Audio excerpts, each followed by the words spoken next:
Definisi struktur organisasi. Perkembangan dalam berbagai bidang pada beberapa tahun terakhir menjadikan organisasi-organisasi mengadakan perubahan atau pembaruan terhadap bentuk struktur organisasinya. Berbagai desain struktur organisasi dimaksudkan untuk memberikan solusi yang paling mendukung dan mempermudah secara efektif dan efisien bagi anggotanya untuk melakukan kegiatan organisasinya dalam mencapai sasaran organisasi. Berkaitan dengan hal di atas, maka yang dimaksud struktur adalah struktur is the arrangement or interrelation of all the part of a whole, manner of organization or construction. Struktur organisasi adalah bagaimana tugas pekerjaan dibagi, dikelompokkan, dan dikoordinasi secara formal, dan lebih lanjut dapat pula dikatakan bahwa organization structure defines how tasks are to be allocated, who report to whom, and the formal coordination mechanism and interaction pattern that will be followed. Namun demikian, perlu diberikan batasan yang dimaksud dengan struktur.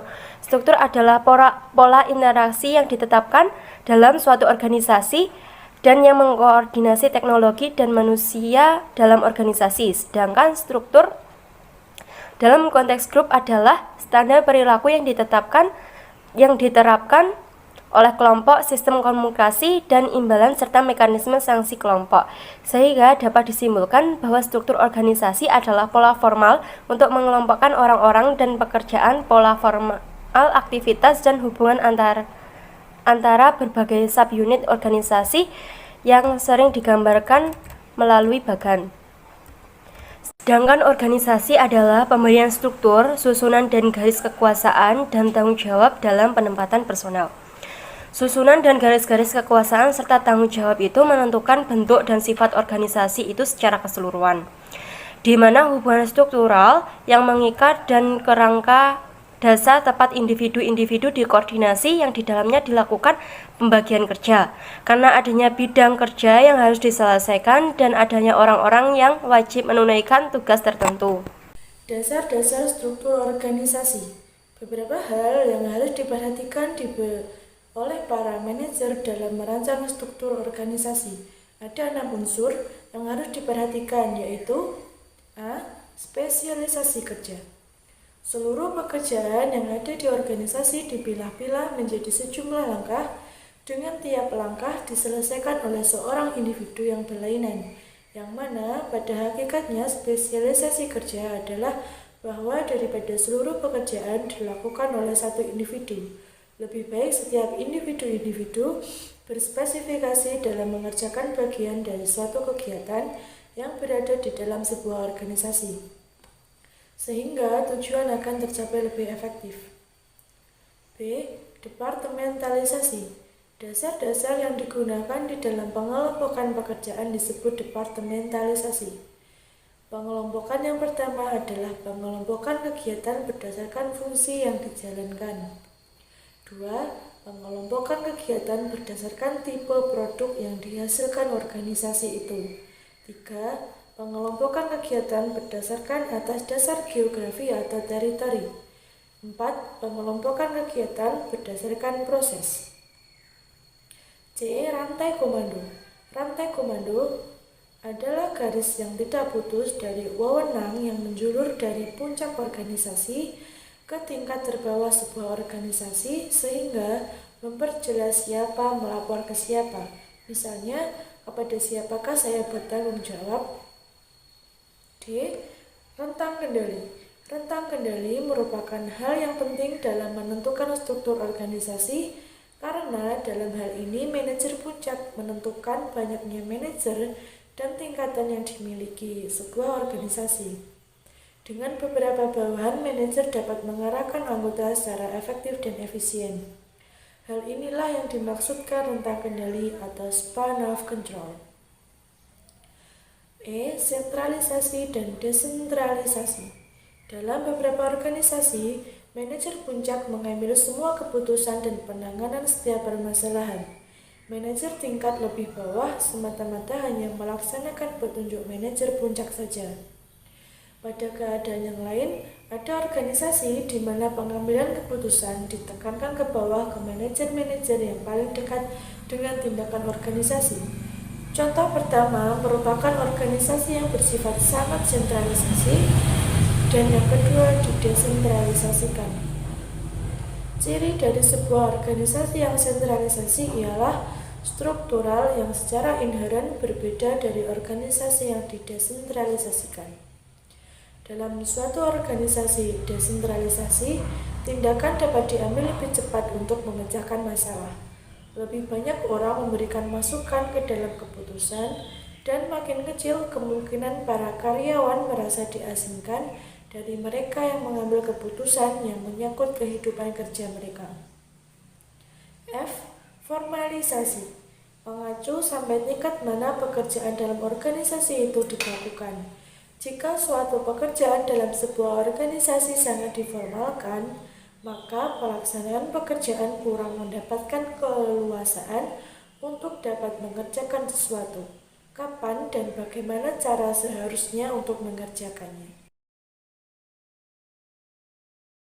Prinsip-prinsip organisasi. Untuk dapat menciptakan dan menggerakkan suatu organisasi secara efektif dan efisien, maka perlu diperhatikan prinsip-prinsip sebuah organisasi sebagai berikut. A. Perumusan tujuan secara jelas. Tanpa adanya tujuan organisasi yang jelas, sebuah organisasi itu sendiri akan kehilangan arah pelaksanaannya sehingga berjalan di atas ketidakjelasan. B. Seluruh anggota organisasi memahami dan menjiwai apa tujuan organisasinya, sehingga seluruh anggota kelompok memiliki pedoman bekerja dan dapat menilai hasil kerja mereka. Dengan demikian, anggota organisasi yang paham dan menjiwai tujuan organisasi akan melaksanakan tugasnya dengan penuh kesadaran tanpa adanya paksaan, sehingga hasil yang diraih pun akan sesuai harapan atau bahkan melebihi harapan. C. Adanya pembagian kerja dalam sebuah organisasi, mengingat kemampuan dan minat anggota organisasi berbeda-beda, sehingga sebuah manajer harus mampu mengkondisikan para anggotanya, dengan artian anggota organisasi ditempatkan sesuai dengan kemampuan dan minat dengan tetap memperhatikan kebutuhan yang sebenarnya sebuah organisasi. D. Dalam sebuah organisasi, pelimpahan sebuah wewenang harus sesuai dengan tanggung jawab. E. Penetapan hierarki wewenang dari atas ke bawah hendaknya harus dilakukan secara tegas agar dapat memberikan gambaran kepada seluruh sivitas organisasi pola hubungan kerja yang perlu dipelihara. F. Kesatuan arah. Dalam artian semua kegiatan organisasi dilakukan harus mengarah pada tujuan organisasi yang telah ditetapkan. G. Adanya kesatuan perintah, unity of command. Setiap anggota kelompok hanya memiliki satu pimpinan atau atasan langsung, sehingga anggota organisasi tahu kepada siapa ia menerima perintah, kemana harusnya memberikan laporan dan mempertanggungjawabkan semua kegiatannya. H. Batas kemampuan pengawasan, span of control, yakni batas kemampuan seorang pemimpin secara langsung mengawasi bahwanya dengan baik. Atas kemampuan pengawasannya tidak dapat ditentukan secara pasti karena amat tergantung pada faktor subjek dan objek. D. Pondasi-pondasi organisasi. A. Perumusan tujuan organisasi. Dalam suatu organisasi sangat perlu perumusan suatu tujuan yang jelas, karena hal ini dapat merupakan pedoman untuk langkah selanjutnya. Berdasarkan tujuan yang telah dirumuskan dapat ditetapkan bentuk organisasi, pembagian tugas, dan sebagainya. Dengan penetapan tujuan yang jelas, semua individu yang terlibat akan dapat memahami tujuan tersebut dan menyesuaikan tujuan organisasi dengan tujuan individu itu sendiri. B. Pembagian tugas atau kerja. Dalam sebuah organisasi perlu adanya perincian dan pengelompokan aktivitas-aktivitas yang akan dilaksanakan. Di lain pihak, pembagian ini dapat dilihat sebagai perincian serta pengelompokan yang akan diserahkan untuk dikerjakan oleh seorang pejabat atau jabatan. Pembagian tugas ini dipandang sangat penting sehingga setiap orang yang terlibat dalam organisasi akan mengetahui tugas apa yang menjadi tanggung jawabnya. Beberapa keuntungan yang dapat diperoleh dari pembagian tugas adalah: 1. Dapat memberi tugas kepada setiap anggota yang sesuai dengan kemampuannya. 2. Dapat memberikan ketentuan yang jelas bagi setiap tugas kepada orang yang akan mengerjakannya, karena orang tidak dapat berada dan mengerjakan dua pekerjaan dalam waktu bersamaan. C. Koordinasi. Untuk menjaga adanya keselarasan dalam suatu organisasi, perlu adanya koordinasi antar sesama. Koordinasi memastikan masing-masing bagian pekerjaan dan ketetapan pelaksanaan para pekerja dalam suatu organisasi, dan untuk memastikan tidak adanya bagian yang kelebihan tenaga maupun yang kurang tenaga kerjanya. Dalam sebuah organisasi, koordinasi dipandang penting karena memberikan beberapa manfaat bagi organisasi itu sendiri. Di antaranya adalah 1. Dapat menghindari perasaan saling lepas antara sesama anggota organisasi. 2. Dapat menghindari saling mengandalkan posisi dan pertengkaran antara sesama anggota organisasi.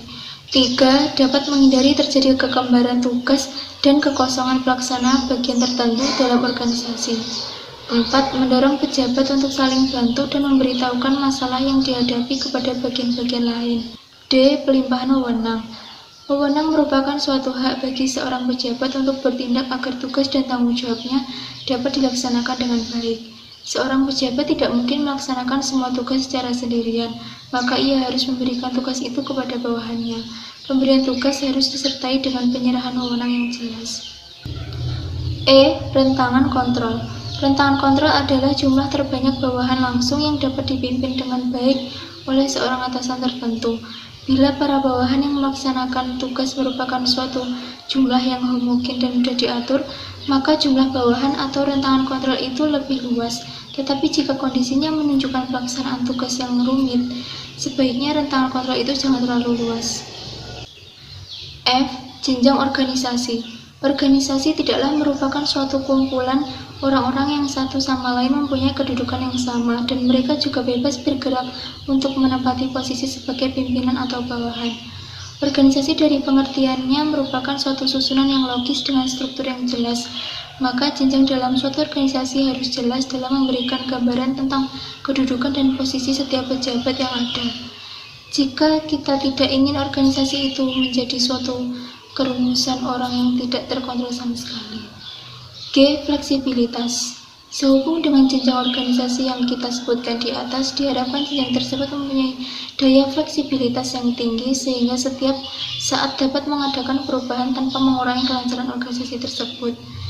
Perubahan organisasi dapat terjadi pada perubahan tujuan, perluasan daerah aktivitas, volume kerja, dan perubahan peralatan modern dan sebagainya. Yang kelima, bentuk ukuran struktur organisasi. 1. Struktur sederhana adalah struktur minimal yang menggambarkan hubungan langsung antara para karyawan dengan manajer atau pemilik perusahaan. Jaringan komunikasi yang terlihat dalam struktur ini tidak rumit karena mengandalkan komunikasi antar personal atau komunikasi tatap muka.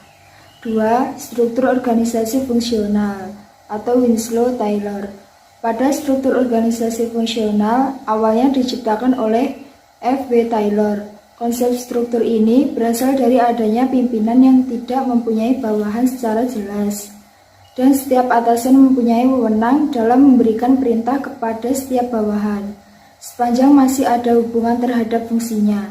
Jadi, setiap pegawai bisa mempunyai atasan lebih dari satu dan berbeda. 3. Struktur organisasi divisi atau divisional struktur. Karakteristik struktur organisasi ini menggambarkan aktivitas kerja, dapat dikelompokkan berdasarkan proses atau jenis produk yang sama, pelanggan yang sama. Lokasi atau wilayah geografis yang sama dapat bekerja sama dalam suatu organisasi yang kompleks dan menghindari masalah yang berkaitan dengan struktur fungsional. 4. Struktur matriks adalah sebuah struktur yang menciptakan garis wewenang ganda dan menggabungkan departementalisasi fungsional dan produk.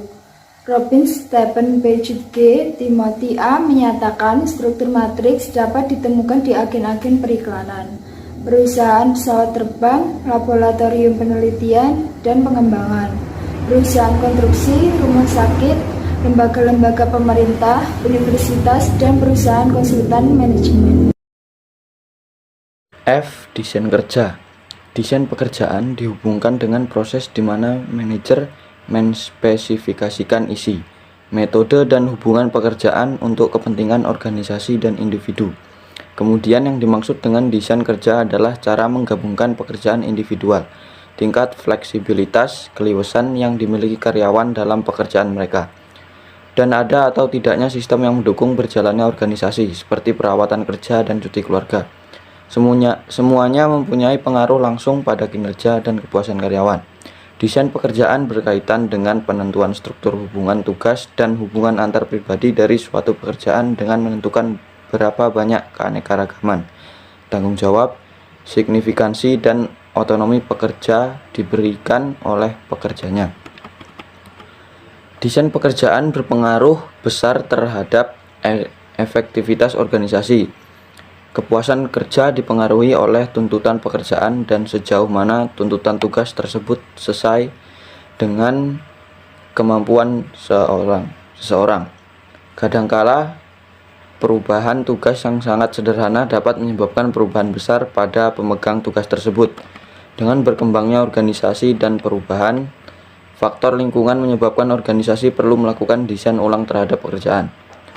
Dua strategi utama dalam mendesain ulang pekerjaan adalah spesialisasi tugas atau sering disebut dengan penyederhanaan tugas atau job simplification, dan pemekaran pekerjaan, job enlargement. Spesialisasi atau penyederhanaan. Tugas manajemen ilmiah telah melakukan analisis desain pekerjaan. Perhatian mereka terpusat pada masalah peningkatan produktivitas dan efisiensi.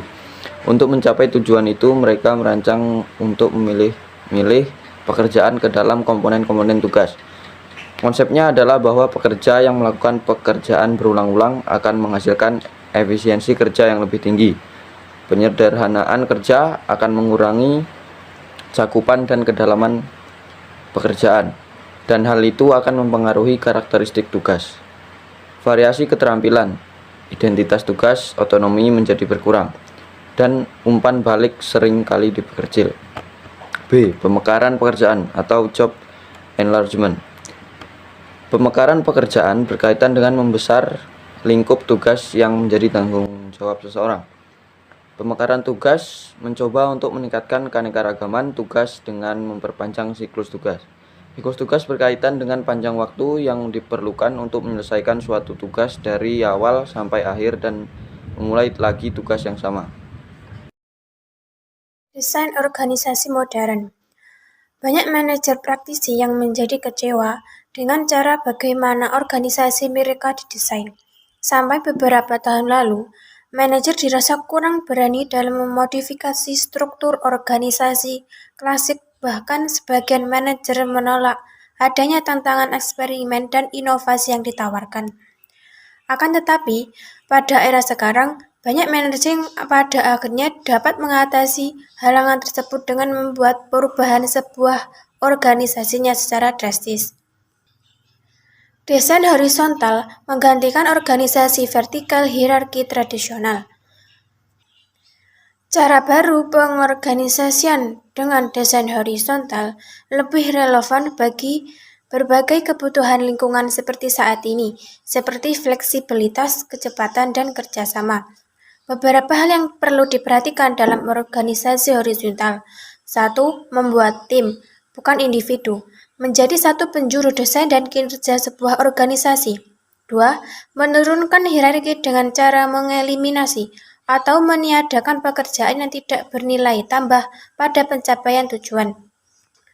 Dan memberikan kekuasaan kepada anggota tim untuk membuat keputusan-keputusan yang secara tidak langsung berhubungan dengan aktivitas mereka dalam aliran proses. 3. Menekankan kompetensi dan melatih orang-orang untuk menangani persoalan dan bekerja dalam area lintas fungsi. 4. Mengukur sasaran kinerja pada akhir proses, mengidentifikasi keputusan pelanggan, keputusan karyawan, dan kontribusi finansial. 5. Membangun budaya keterbukaan, kerjasama, dan kolaborasi, budaya yang fokus pada peningkatan kinerja yang terus-menerus, dan nilai-nilai pemberdayaan karyawan, tanggung jawab, dan kesejahteraan karyawan. Desain jaringan. Desain jaringan lebih luas dari struktur horizontal dan secara total meningkatkan struktur organisasi klasik, hierarki, dan fungsional. Model birokrasi bekerja dengan baik dalam era sebelumnya saat terdapat sedikit kompetisi dan kondisi pasar lebih stabil, dan sebelum ada kondisi tanpa batas karena kemajuan teknologi informasi dan globalisasi.